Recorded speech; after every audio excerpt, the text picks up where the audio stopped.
এবার ট্রাম্পকে নিয়ে মুখ খুললেন ইসলামী প্রজাতন্ত্র ইরানের প্রভাবশালী আলেম আয়াতুল্লাহ সাইয়েদ আহমেদ খাতামি। আমেরিকার সঙ্গে আলোচনায় বসা মানেই অপমান মেনে নেওয়া, এমন মন্তব্য করেছেন তিনি।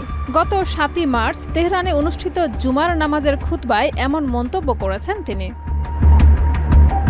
ইরানি জনগণ আশুরার সংস্কৃতিতে বিশ্বাসী এবং তারা কোনোভাবেই অপমান মেনে নেয় না বলেও উল্লেখ করেন আয়াতুল্লাহ খাতামি।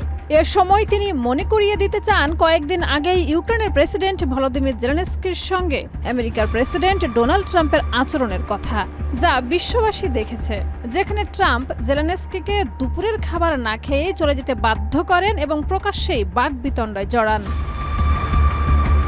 আহমদ খাতামি আরও বলেন, এটি সাম্রাজ্যবাদের চরিত্র, তাই যারা এখনও আমেরিকার প্রতি অনুগত তাদের সবাইকে মনে রাখতে হবে এমন আচরণ ভবিষ্যতে তাদের সঙ্গেও করা হবে।